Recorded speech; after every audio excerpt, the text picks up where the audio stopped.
Hey guys, just want to show you a very quick tutorial on some of the tips I have for when you're doing commercial photography.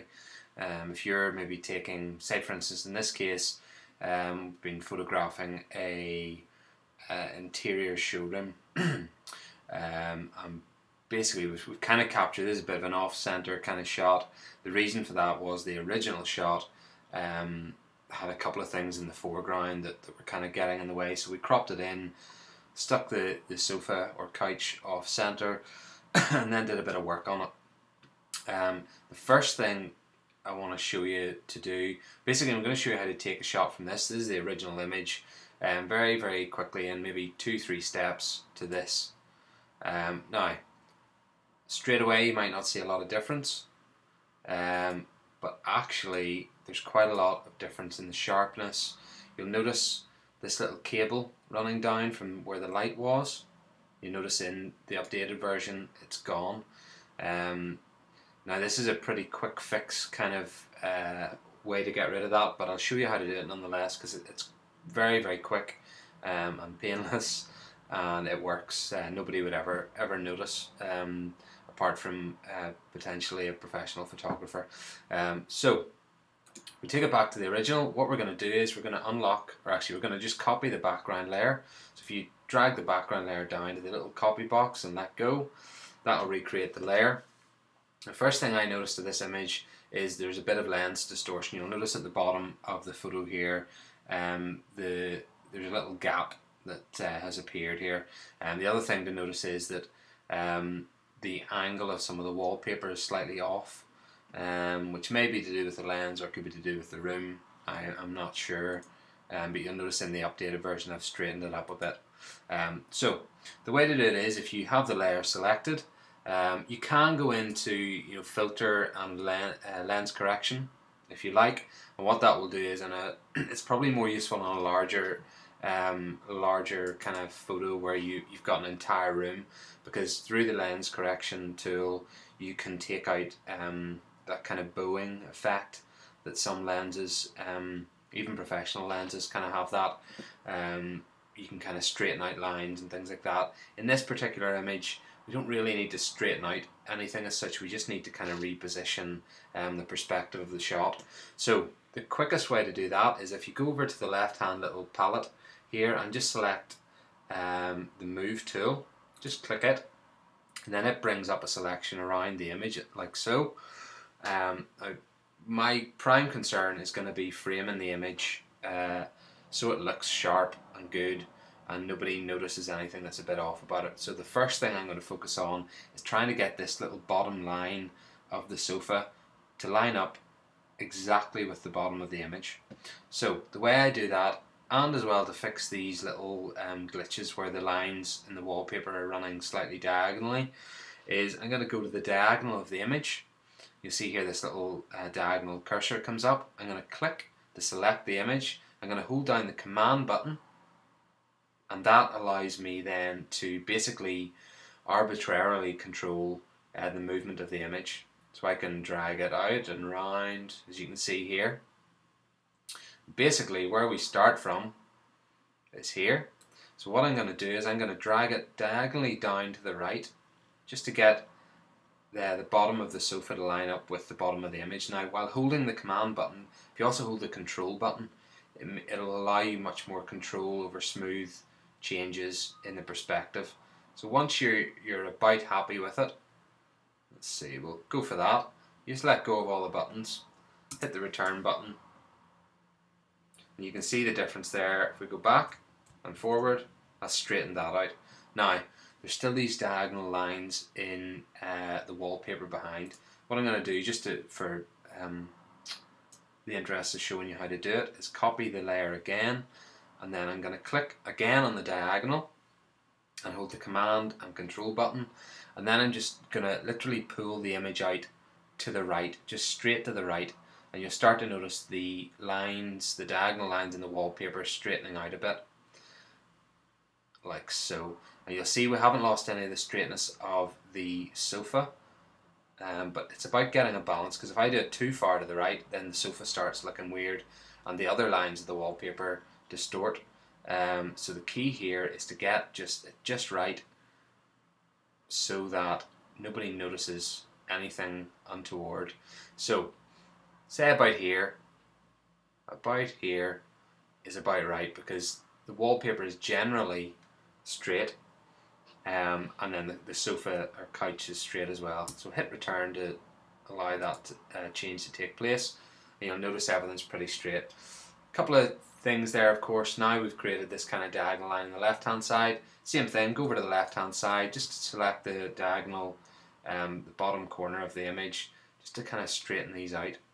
Just want to get these 100% right, so nobody will notice anything. I think that's maybe about right. You notice as well we haven't lost this little dividing line at the bottom of the image, which I thought was pretty important. If you do lose it, the image is still there, so if you just select the layer, you could actually just drag it up, and you can see there the bottom of the sofa, like so. Oh, let's go back. So I think we'll probably leave it about here. Okay, hit the return button. Now, next thing is this cable running down. It kind of distracts your view from what the sort of important things of the image, which is basically the couch or the sofa there.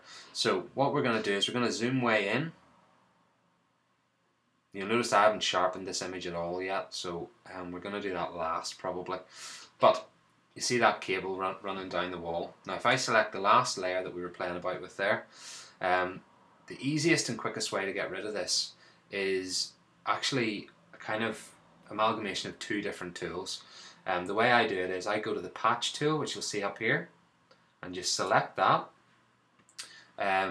Now, you don't want to get, when you do this selection that we're about to make, you don't want to get the patch too close to the sofa or to this little steel bar that's coming down, because if you do so, what the tool will do when you let go is it'll create like a blur, a smudgy sort of effect, which you don't want, which I'll show you just here. Say we cut it very close to that and let go. The way the patch tool works is you make a selection and then you click the selection and drag to an area that you want to copy, and then let go. It does it like so. I've actually sort of got away with that a wee bit, but you'll notice probably more around the sofa. If I do a selection here, you notice this smudge kind of effect. You see that just here? Looks pretty messy. So the key to this is not to get too close to the edges, but to make most of the changes using this patch tool, because it's so quick and effective. So say we just come out here slightly from this metal bar, we'll draw around the selection of the cable, and literally just using the mouse, just drag our way around the cable, again not too close to the edge of the sofa, and back up until we get back to where we started, and then we let go, and that makes the selection, like you can see. Then you click somewhere on top of the selection here and just drag it to an area. You can see here it's kind of showing you all the different areas as you drag it around the image, but what you need to do is you want to copy an area that's close by and is unblemished. So something like this should work pretty well. Once we let go, that will copy, it kind of filters over your selection, and you'll see pretty seamlessly that gets rid of the cable. Now, as we were saying, we've got this little cable here and cable here. What we do there is, to get rid of these, we go zoom way in, and now use the clone tool, which is just below the patch tool. But if you select that and come over to where we want to be, drop the size down, because we need to be quite specific with this, but we want to use quite a soft brush like so. I've got it at the minute at 25 pixels. I'll maybe even drop it further down, so we're at 15 pixels. Opacity 100, flow 100. You could play around with those. You can maybe drop the opacity down slightly if you wanted to maybe do it a bit more subtly. But what we do is we go to an area that we want to copy. So say, the way I normally do it is, if there's a line like this, I normally just go parallel with that. Make a selection, keep it quite not too close to where your line is, because when you start copying over, then you'll just get it repeating. but some are similar, say about here. Then we hold down the Alt button, and this will create a little target icon, like so. Then you click, which selects your area that you want to copy, and then let go of everything, and then you can just go over to the cable and just start to brush over it, like so. You see, that's a pretty good variation. So if you go back and forward, you can see that now. And then we can go down. I'll just go through this one pretty quickly and make the selection pretty close to the cable. Again, don't want to get too close to the skirting down here because it will create that smudge effect. Let me drag up, then let it select, and then go over to an area that's similar and let go. That creates that. And then we'll go to the clone effect and go to a parallel area, hit the Alt button, select by clicking, and then just start to paint over that. Again, by using the soft brush, it just gives you a more subtle control over it. If you go to the hard brush, you'll see what happens if I maybe clone an area here. You know, you kind of get that hard edge, you know, which is fine in some instances if you want to do certain things, but for this type of thing, I think it's always better to use a softer brush. So we'll go down here. It becomes quite tricky when you get near the little parallel edges like this, but it's pretty simple. Once you get the hang of it, you'll learn. There you go, that's pretty... Oh, I forgot to change the brush, that's why. Go back to the soft brush, Alt, select, and then just go over it. That's a pretty good selection. Then we'll do the where it meets the skirting, which is a pretty tricky kind of area. Again, select it with the patch tool, drag down, not too close to the edges because we don't want that smudge effect. Let go, and then just drag. We're going to drag just directly to the left because the hope is that it will create these little shadowed areas in the detail of the skirting. So there you go. You'll see here it's created this nasty kind of greeny smudge down here. So you can maybe just go over that. Just copy again, that's much better. Then we'll go back to our clone tool. We'll go parallel to where the copied area, or sorry, the area that we want to copy over. Alt, click, and then just drag over. You see that started to recopy the edge of the cable, which is why I was saying we need to maybe go back a wee bit from the cable. Like so. Okay, and down the bottom we'll make the brush slightly bigger. Alt, select, and do the same thing there. Now I won't go over the whole thing. You can do exactly the same effect on the ground, but you can see the difference we've made there just by changing the perspective of the image and then removing that cable. So what I want to do now is basically sharpen up everything. It's not the best shot, and there's a few wee bits on the actual sofa itself. See this little white speck here that's quite noticeable. So we'll maybe just drag over that with the patch tool, get rid of that. It's not the sharpest photo, so I normally go to filter, sharpen and unsharp mask. Click that. You notice everything sort of brightens up there. And if you want to really sharpen it, it becomes ridiculous looking when you go up like this. You can't really make out the details, it's so fussy. Normally if you're at a radius of around 1.2 to 1.8 pixels, that's normally a good, or I find it's a good balance. And then maybe go up, depending on the image as well. Sometimes you can get away with less, sometimes it's better to do more, you need more. Say about 85% there, 83, 85. Once you're happy, click OK. That will just show you, if you go back, you can't actually see much of a difference there. You maybe see a slight brightening around the beads on the cushion here when I go back and then forward, like so. Thereabouts. To be honest, with this type of image, there's a couple of little tricks I like to use. Now, in the past I would have played around with this image and used the dodge and burn tools, and bring out some of the highlights here in the cushions and things, bring out the blues here. What I've discovered is this really cool little app. It's available on the Mac. I'm not sure about PC, but it just gets you to where you want to go a little bit quicker. Once you've done the kind of the hard work on an image, like painting over cables that are lying over the place and repositioning the perspective, this little app here, Camera Bag, is a really good app. Basically lays out, I'm going to open it now just to show you, but it basically gives you a fantastic array of filters and tools that Photoshop has, some of, but not all of. But the filters are where I really enjoy this particular app, because it saves so much time and it looks fantastic. So what I'm going to do is I'm just going to save this, just save it for web and devices just to make it quick. I'm going to save this image to my desktop here. Actually, I'll just keep it at fairly high resolution.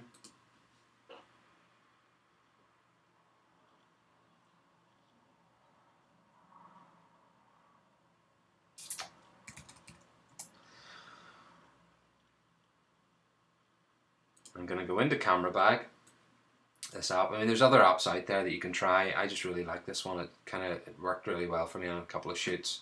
But if you go to load image, it'll basically take you to your desktop or whatever you want to load from. What was it called? Sofa, wasn't it? So if we go down,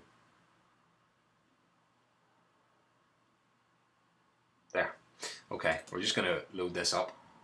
I'm just going to very quickly, I'm not going to go through a load of the filters, I'm just going to show you how it works and the difference that by using a few different filters you can make to the shot. So if we go into styles, that's where all the filters are. You can see as I scroll over, the little effect changes, this little kind of preview box. If you want to do it, quite a cool way to do it, you can actually layer up these different effects, or you can just go into quick look like so, and it will show you all the ones that are available. So say for instance you want kind of quite a modern, bright look, maybe sort of oversaturated even. You can see this one here, Lolo, is quite good. I'm probably going to go for wedding down here, which is a bit more realistic. So if we select that, that will put the filter on, you see down here, and then you can actually, if you hover over the wedding thing, then you can kind of change the amount that the filter affects the image. You can also add images over that. Say for instance we want this kind of let's see, there's one I really like.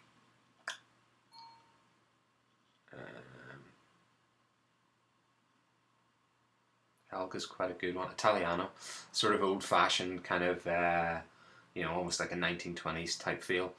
If you want to just have that filter, you just click here. If you want to add it over the existing filter, you just click the little add button and it filters it over, and then again you can change the amount that it goes over the image. But I just want to show you that because I love this type of effect here. That's a wee bit bright, mind you. So what I'll do is I'll just take out the wedding shot. But you'll see that's quite a cool effect. And because we've straightened out the perspective of the thing, and we've sharpened it up, and we've done all the kind of groundwork in Photoshop, you kind of feel like you're justified in maybe taking a few shortcuts later on by using these filters. But they're pretty cool. There's other options out there, but it's kind of like that Instagram type thing where you can throw on filters and then change the effects. You can also go in and change brightness and shadows and so on. But anyway, hopefully that gives you guys a good idea of just a couple of little tips in terms of commercial photography. This is where we came from, and that's pretty much where we ended up. So hopefully that's of help. If you have any queries, let me know, and hopefully I haven't rushed through it too quickly. But good luck with trying out those different effects. Let me know if you have any issues you want me to help you out with. Cheers!